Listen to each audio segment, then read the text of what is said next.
estudantes do segundo e do terceiro ano. Aqui é a professora Lígia. Hoje nós vamos para a nossa sexta aula de ciências. Nós vamos falar mais um pouquinho sobre as propriedades dos materiais e sobre calor. Mas primeiro nós vamos relembrar os nossos combinados, que é fique em casa se você puder, né? Vocês estão em casa de quarentena, então fique em casa. Lave bem as suas mãos e procure o seu cantinho para estudar. Pega o seu caderno e vamos colocar a data de hoje e aula número 6, ciências. Para vocês fazerem isso, eu vou dar um tempinho para vocês, combinado?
Conseguiram anotar? Então, nós vamos agora relembrar um pouquinho, para começar, da nossa última aula. Vocês lembram? A gente falou um pouquinho sobre a luz e a visão. Qual a relação que tem entre a luz com a nossa visão? Então, a luz, ela passa pela nossa íris, pela nossa pupila e lá no fundo, na retina, é formada a imagem. Só que ela é formada de ponta cabeça. E quem será que desvira nessa imagem? É o nosso cérebro, vocês lembram disso? E até eu falei com vocês que vocês poderiam fazer ou não o nosso, né, aquele modelinho do nosso olho humano. E a professora trouxe algumas atividades que alguns alunos fizeram. Olha que legal. Essa atividade é lá da Escola Santa Cecília da Fazenda Rio Grande. E a professora vai contar uma curiosidade sobre essa atividade. Essa aluna estudante, a Maria Eduarda, ela é aluna do Igor. O Igor foi aluno da professora Lígia no 9º ano aqui na cidade de Curitiba. E hoje ela é minha aluna virtual. E o professor Igor e a professora Jaqueline são professores dessa aluninha. E olha ali, ela fez o nosso experimento. Outro aluno aqui de Curitiba também fez essa atividade, ó, que é o estudante Eduardo Gomes, da Escola Municipal João Estíbal, né? Ele fez, a professora dele de ciência, a professora Gisele, olha que legal, professora Gisele. Ele fez o desenho do olho, a imagenzinha de ponta cabeça, ele fez o cérebro deixando a imagem, né, da forma real que ela é. Olha que interessante a atividade que ele fez. Então é muito importante esse registro, porque quando vocês voltarem, vocês vão poder dar uma continuidade com a professora nas atividades que vocês têm feito pelas videoaulas. E a professora deixou para vocês esse desafio, vocês lembram? Qual foi o resultado da experiência que vocês fizeram em casa? Será que vocês conseguiram fazer essa atividade? A professora trouxe para vocês um vídeo muito legal. Ó, lembra que eu deixei esse daqui? Vocês escreveram o que sentiram em cada mão? Alguns alunos fizeram, ó. O Eduardo Gomes fez, lá da Escola Municipal Vereador João Estíbal, ele fez a experiência.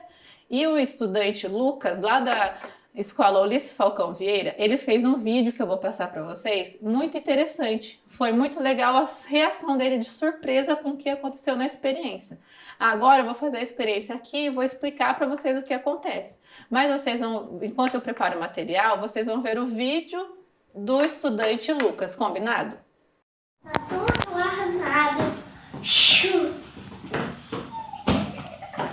30 segundos. 1, 2, 3, 4, 5, 6, 7, 8, 9, 10, 11, 12, 13, 14, 15, 16, 17, 18, 19, 20, 21, 22, 23, 24, 25, 26, 27, 20, 29, 30. Agora tira e coloca as duas na morna. O que você sente? Eu sinto que essa aqui ficou fria e essa aqui ficou quente. Mudou? Mudou a sensação?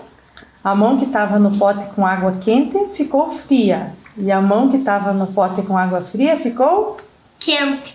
Assim como o Lucas fez a experiência, eu também vou fazer para os estudantes que não conseguiram fazer em casa.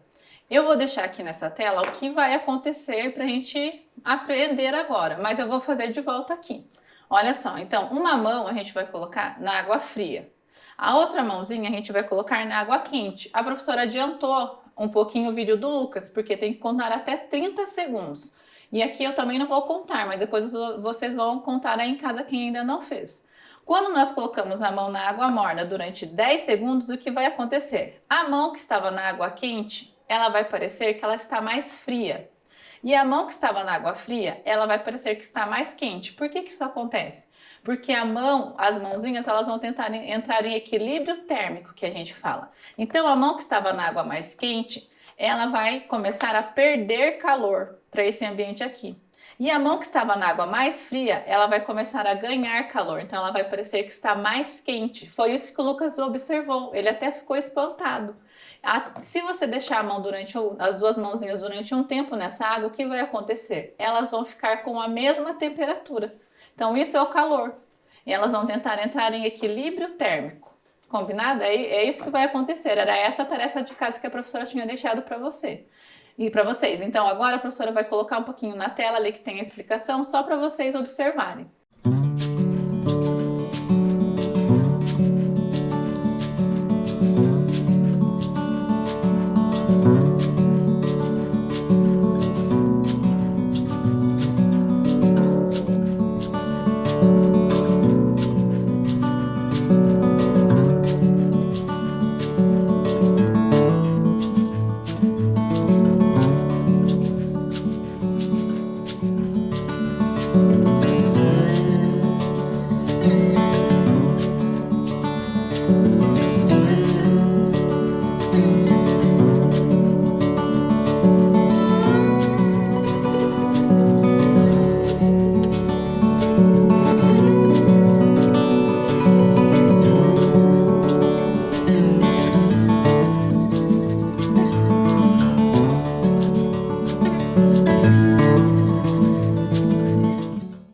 Estão gostando de aprender sobre o calor? E no nosso corpo, gente, por que será que a gente sente frio e a gente sente calor? Vocês já pararam para pensar nisso? Né? Nós estamos aprendendo aqui sobre equilíbrio térmico. A temperatura do nosso corpo é 36 graus mais ou menos. E a gente já falou quando a gente toma banho porque a gente sente frio na outra aula. E por que será que a gente sente frio ou calor? A professora trouxe uma história da Universidade das Crianças. Vocês lembram que a gente já ouviu uma historinha deles? Que uma criança faz uma pergunta e o cientista responde? Então a professora trouxe para vocês ouvirem mais uma historinha por que a gente sente frio e por que a gente sente calor. Vocês vão escutar essa história agora.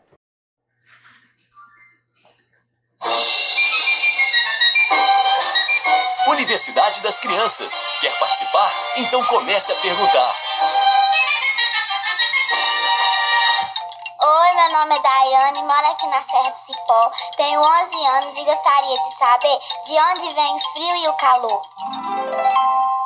Primeiro, é importante saber que para o nosso corpo funcionar direitinho, sua temperatura deve ficar sempre por volta dos 36 graus. Quando a temperatura do ambiente está mais baixa que a do nosso corpo, perdemos calor. É essa perda de calor para o ambiente que provoca a sensação de frio. Se ele perde calor para o ambiente, ele pode esfriar até congelar? Não, nosso corpo é muito perfeito e possui diversas formas de se defender dessa perda de calor. Você já reparou que quando estamos com frio, ficamos tremendo? Então, fazer isso estimula a produção de calor pelo nosso corpo. Além disso, arrepiamos e nos encolhemos. Isso dificulta a perda de calor. Você sabia que o cobertor não esquenta o corpo? É verdade, ele apenas impede a perda de calor para o ambiente. Por isso, sentimos menos frio. Quando sentimos calor, ocorre o contrário. O ambiente se encontra mais quente que o nosso corpo, então o calor tende a aquecer a gente. Mas por que não esquentamos até pegarmos fogo? Mais uma vez, o nosso corpo possui diversas formas de evitar um aquecimento excessivo. É o que acontece quando estamos suando. Quando o suor evapora do nosso corpo, ele leva consigo um pouco do calor, o que ajuda a gente a esfriar. Além disso, o sangue passa a circular mais fortemente pela pele, o que facilita a perda de calor por ela. Mas como será que o nosso corpo percebe a temperatura?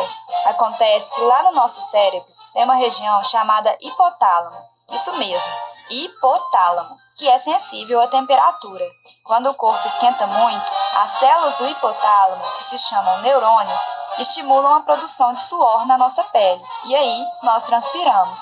Viu só como várias partes de nosso corpo trabalham juntas para manter nosso organismo saudável?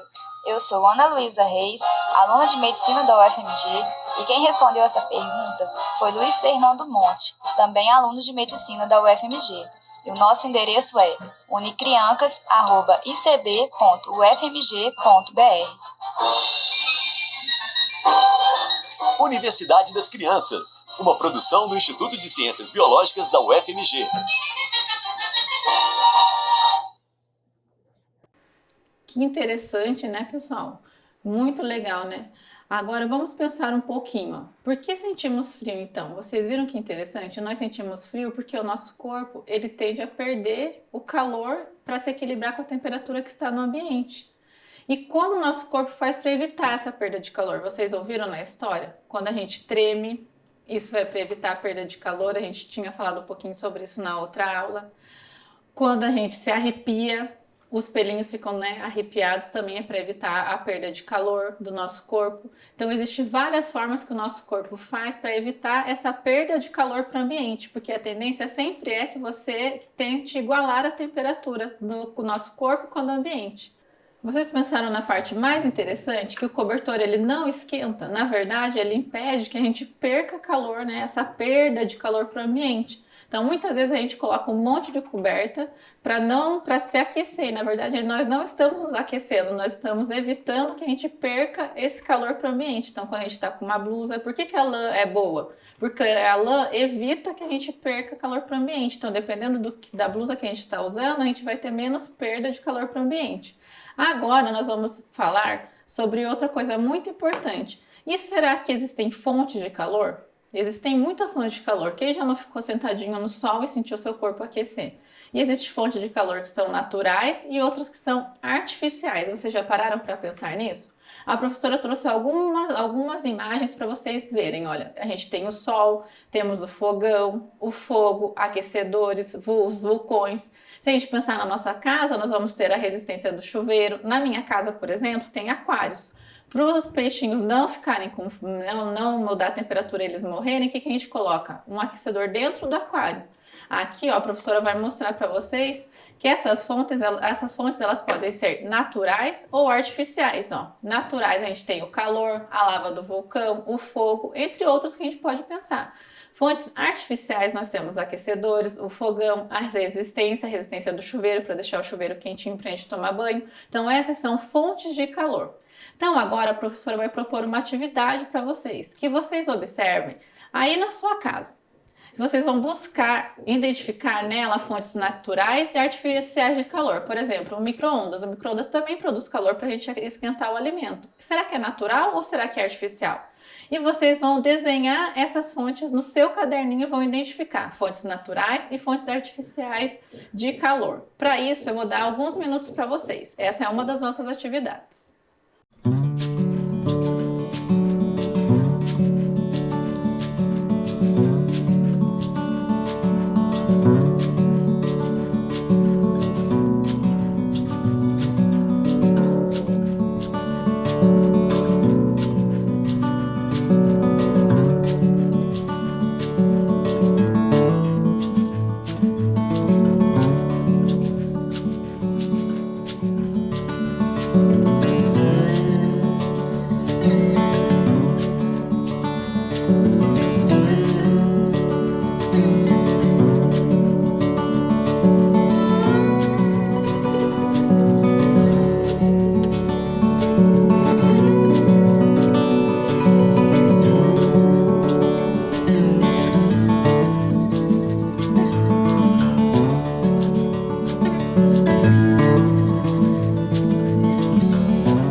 Então, vocês observaram que existem fontes naturais e artificiais.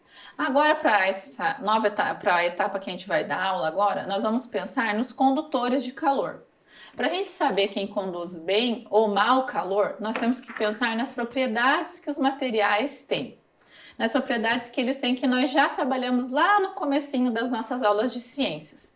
Então a professora vai pegar 3 colheres, uma de metal, uma de madeira e uma de plástico, e vou colocar um pouquinho de margarina na ponta e vou fazer uma experiência com vocês.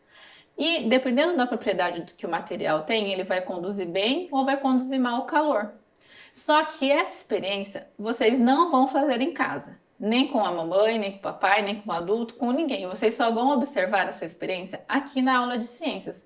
Porque para fazer essa experiência nós vamos precisar de água quente.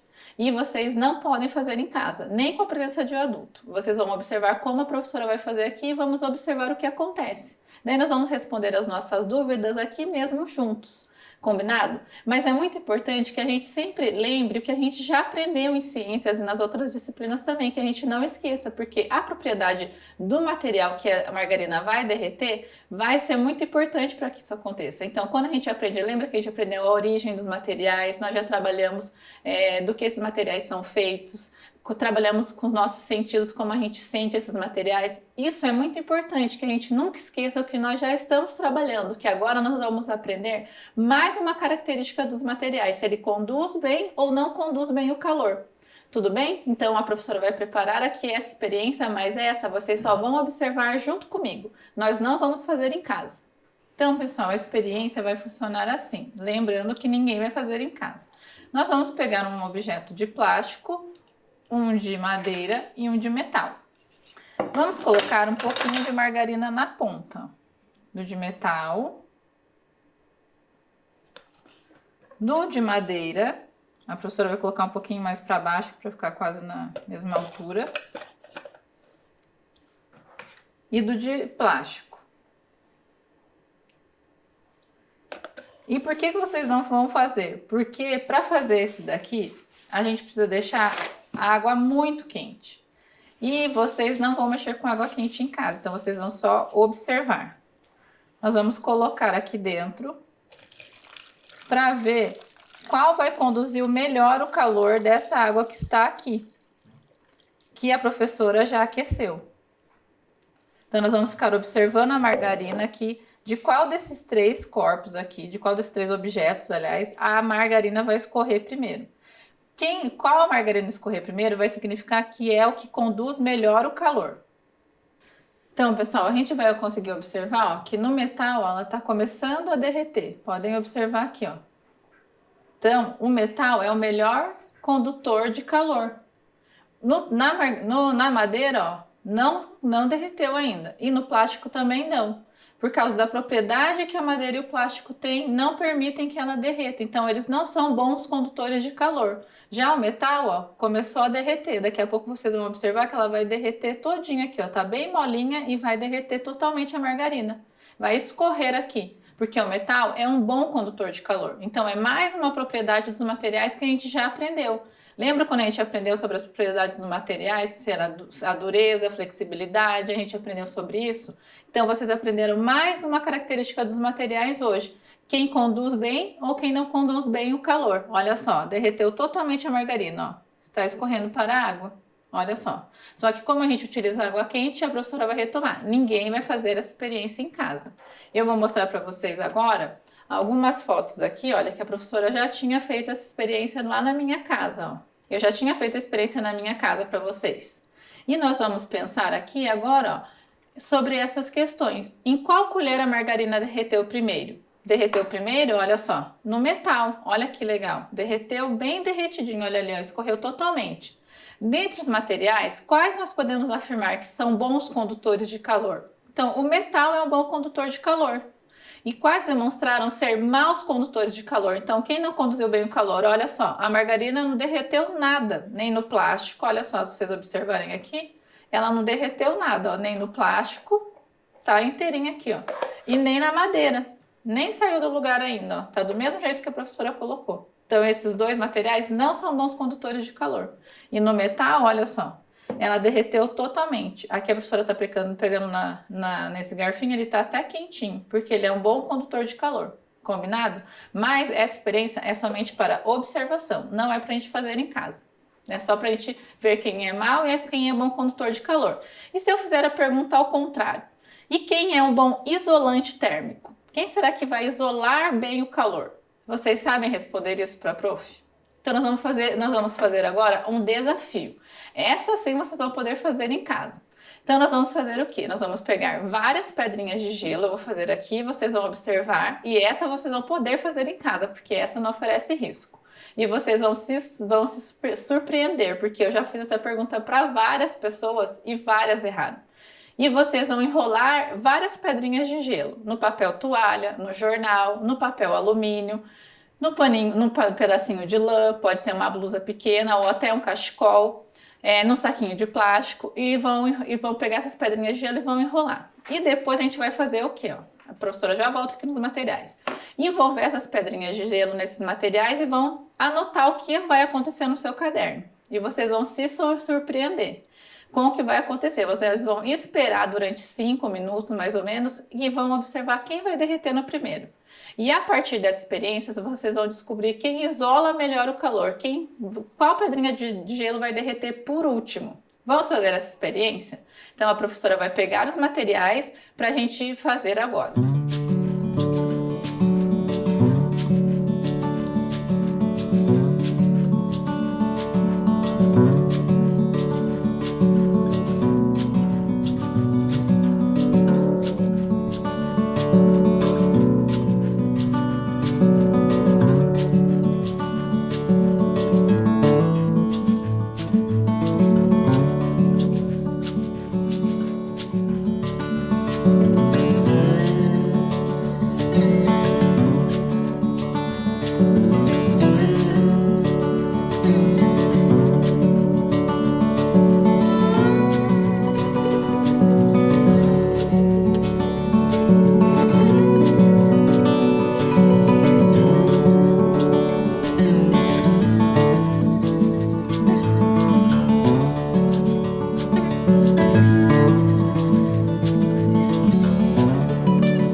Conseguiram separar o material? Como a professora não tem uma geladeira aqui, a professora trouxe um isopor. Então, olha que legal, a gente já sabe que o isopor é um bom isolante térmico.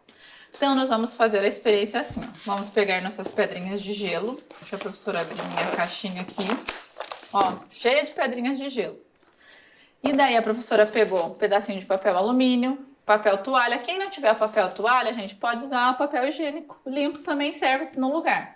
A professora trouxe um encarte de mercado daqui, porque a professora não tinha jornal, hoje é um dia difícil de achar jornal. Eu peguei um pedacinho de lã do cobertorzinho da minha cachorrinha, mas se não tivesse pode pegar um cachecol, uma blusinha, também serve. Depois é só água mesmo, vai secar normal. E o papel alumínio, né? Então a gente vai fazer o quê? Você vai pegar uma pedrinha de gelo, vai cortar lá um pedacinho de papel alumínio. É muito importante que fique bem enroladinho, você não pode deixar nem um pedaço sem enrolar. Por quê? Senão vai perder calor mais rápido, a nossa experiência não vai dar certo, daí vai dar errado o resultado dela. Então você vai enrolar muito bem enroladinho, ó. E daí você coloca num recipiente aqui para não fazer muita bagunça, não molhar muito a casa aí. Então você coloca, enrola bem enroladinho aqui, coloquei lá enrolar no papel alumínio. Pego outra pedrinha de gelo, vou enrolar no pedacinho de lã. Também, ó, bem enroladinho. São materiais fáceis que a gente usa em casa. Vocês observaram isso? Que a maioria das experiências que nós estamos fazendo nas aulas de ciências são com materiais fáceis de encontrar, né? Que a gente encontra em casa. Daí, olha aqui, ó. A professora trouxe papel toalha também, ó. Enrola bem enroladinho. Alguns já dá pra dar uma dica até, né? Que vão se rasgando, olha aqui. Daí a gente vai colocar aqui também. Daí a gente vai pegar aqui, ó, outro material que a professora trouxe. Um encarte. Pega outra pedrinha de gelo. E enrola também. Só que essa experiência vai da nossa paciência, porque o gelo demora um pouquinho para derreter. Então, o que que a gente vai fazer, ó? Aqui a professora vai colocar para vocês, ó. Então, a gente já envolveu as pedrinhas de gelo em cada um dos materiais. E o plástico também. Cadê meu plástico daqui? A professora trouxe um plástico. A gente vai pegar um pedacinho de plástico. Não precisa ser desse plástico aqui. Quem não tiver, pega uma sacolinha plástica, vai ter o mesmo efeito. Coloca o plástico aqui também. Então, você vai fazer o quê? Envolver cada um desses materiais e você vai ter que ter um pouquinho de paciência. Mais ou menos uns 5 minutos. E você vai anotando. Quem derreteu primeiro? O primeiro que derreter, ou você anota ou você desenha. Você pode escolher. Você não precisa escrever, você pode desenhar. Você vai anotar lá quem derreteu primeiro.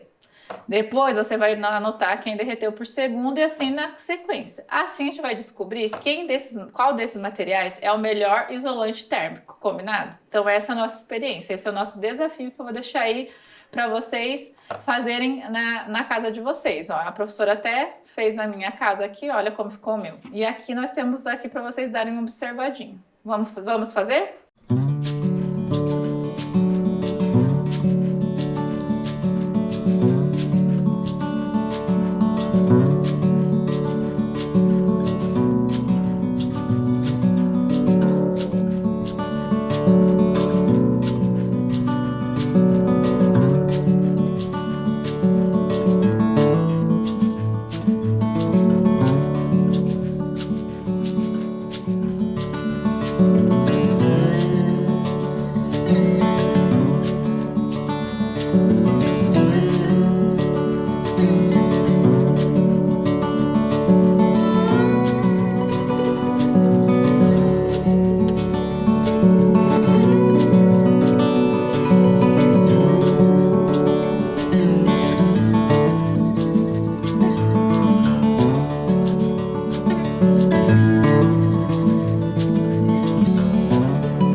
pessoal, agora para a gente finalizar um pouquinho dessa parte, nós já falamos sobre o som, sobre as características do som, falamos sobre a luz, falamos um pouco hoje sobre o calor. E é muito importante também a gente falar um pouquinho sobre a questão da preservação da nossa saúde auditiva e visual, que tem relação direta com a questão da luz e do som. Então, nós vamos falar agora um pouquinho sobre os hábitos que nós devemos ter para preservar a nossa saúde visual. Então, por exemplo, quem sempre vai no oftalmologista? É muito importante para a gente perceber se nós temos algum problema visual. Então, isso está relacionado diretamente com as nossas aulas que nós fazemos sobre luz, sobre a visão. Então, por exemplo, usar óculos, quando a gente precisa usar óculos, né? Muitas vezes a gente não gosta de usar os óculos. A professora trouxe aqui um óculos da minha filha, não é verdadeiro, mas é pra gente dar uma observada. Usar óculos escuros quando a gente tá no sol. Nunca, jamais olhar para o sol sem estar protegido, olhar diretamente para o sol, né? Lembra aquele experimento que a professora fez, que vocês fizeram o olho? A gente não deve olhar sem aquele papel manteiga que está atrás lá que a professora colocou. Por isso que a gente fez o experimento e colocou, que além de funcionar como a nossa retina, é para proteger quando se vocês fizerem o experimento e estiverem brincando, vocês olharem para a luz, não olhar diretamente para a luz do sol. Então isso é uma forma de preservar a nossa saúde visual. E como que a gente pode preservar a nossa saúde auditiva? Olha aqui, um grande problema. Lembra quando a gente fez o experimento do som que a professora fez com vocês, que a gente fez a membraninha do tímpano? Então, aqui quando a gente escuta o som muito alto, o que acontece? A gente acaba prejudicando o nosso ouvido, o nosso tímpano, a nossa orelha, né? No Brasil a gente chama de orelha. Então a gente acaba prejudicando o nosso tímpano e acaba perfurando ou deixando cada vez mais sensível. Quando a gente termina de escutar o som e tá fazendo aquele barulhinho, lembra que a professora explicou? Vocês já estão tendo perda auditiva. E o uso do cotonete. É muito importante não colocar o cotonete dentro da orelha. A gente tem esse hábito muito comum de estar cutucando e colocando, e isso pode fazer com que a gente perfure o nosso tímpano e prejudique a nossa saúde auditiva. Nós vamos ler agora um texto que fala assim, ó, por que temos cera no ouvido? Então a professora vai ler o texto, eu gostaria que vocês prestassem muita atenção na importância que a cera tem nos nossos ouvidos. Então vamos lá. Você sabia que essa coisa amarelada, pegajosa e brilhante que temos na orelha também se chama cerume? Isso mesmo, cerume. Ela pode até ser nojenta, mas é como um escudo que protege nossa orelha em uma película bem fina e essencial para ouvirmos os sons, o tímpano. Além disso, a cera pode impedir a proliferação de fungos e bactérias e também o acúmulo de sujeiras. Viu só o papel importante que a cera tem? Então, olha só o papel importante que a cera tem nos nossos ouvidos, pessoal. Ela age como uma camada protetora. Então, quando a gente coloca o cotonete e tira tudo que tem ali dentro, a gente está tirando a proteção dos nossos ouvidos. Além de que se a gente colocar o cotonete muito no fundo do ouvido, a gente acaba perfurando o tímpano ou machucando o nosso tímpano. Então é muito importante que a gente não coloque o cotonete dentro do ouvido. O cotonete foi feito para limpar o nosso ouvido por fora. Daí, olha lá, continuando o nosso texto. Olha. Agora eu te pergunto, como você limpa a sua orelha? Então a professora pergunta para vocês, como que você limpa a sua orelha? Limpa por dentro ou por fora? Usa cotonetes, pano ou dedo para retirar a cera? Hein? Como que você tem limpado sua orelha?